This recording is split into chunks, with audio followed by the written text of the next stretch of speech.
ये आपके पास जो स्पेक्ट्रोस्कोपी का ग्राफ है, इस ग्राफ में आप आराम से ये बात समझ रहे हो कि भाई sp3 हाइब्रिडाइज अगर कार्बन से हाइड्रोजन अटैच्ड है तो वो ग्राफ में कहां पर पीक देगा।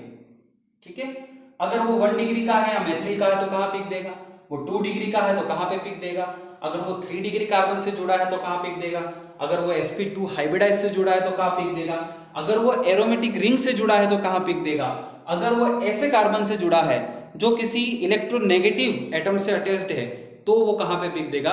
तो इस तरह से आप डिफरेंट डिफरेंट लेवल पे देख सकते हो। और यही जो प्रॉपर्टीज हैं, ये इन्वायरमेंटल जो इफेक्ट हैं, इन्हीं इफेक्ट के कारण आपके अपन इतने सारे मॉलिक्यूल की स्टडी कर सकते हैं। अगर ये नहीं होता है ना, अगर यह एक ही हाइड्रोजन, मतलब हाइड्रोजन तो एक ही टाइप का एटम है बट वो डिफरेंट डिफरेंट पीक दे रहा है, अगर ये नहीं होता तो आपके एनएमआर से ये स्टडी भी पॉसिबल नहीं हो सकते।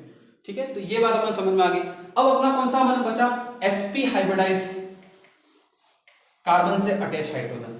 सो सिंपल सी बात, लॉजिक तो ये कहता है कि भाई sp हाइब्रिडाइज कार्बन एटम के जो s कैरेक्टर है वो सबसे हाई होंगे 50%, s कैरेक्टर हाई है तो इसकी इलेक्ट्रोनेगेटिविटी हाई होगी, मतलब ये हाई अमाउंट में हाइड्रोजन से इलेक्ट्रॉन को अपनी ओर अट्रैक्ट करेगा, और इलेक्ट्रॉनों को अपनी ओर अट्रैक्ट करेगा तो शील्डिंग इफेक्ट डिक्रीज हो जाएगा हाइड्रोजन का, और ये सबसे लो फ्रीक्वेंसी पर एब्जॉर्प्शन करना चाहिए, है ना, सबसे लो फ्रीक्वेंसी पर एब्जॉर्प्शन करना चाहिए।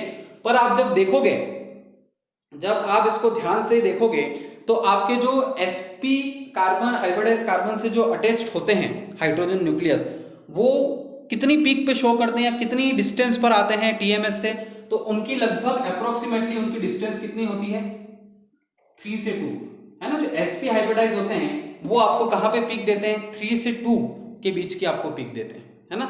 TMS से इनका डिफरेंस कितना होता है, 2 से 3 के बीच का इनका डिफरेंस होता है। अब ऐसा कैसे हो गया, होना तो इसका इससे भी ज्यादा चाहिए था पर इससे कम कैसे हो गया।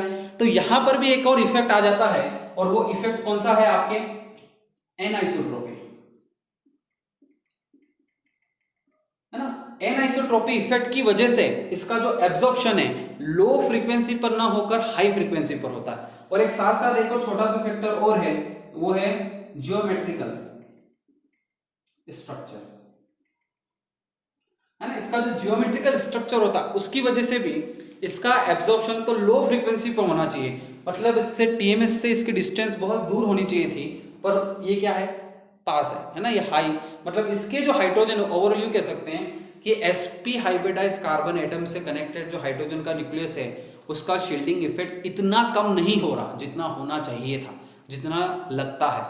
ठीक है, तो इस कारण से आपके क्या हो रहा है, इस कारण से आपके ये 3 to 2। अब ये एनआइसोट्रोपी और जियोमेट्रिकल स्ट्रक्चर के जो इफेक्ट हैं इसको अपन आगे के लेक्चर में अच्छे से स्टडी करेंगे। सो आज के लिए ये लेक्चर यहाँ पे एंड करता हूँ। तो ये किसके बारे में था, फैक्टर अफेक्टिंग केमिकल शिफ्ट, और कौन सा फैक्टर अपन ने स्टडी किया, हाइब्रिडाइजेशन को अपन स्टडी किया। Okay, thank you.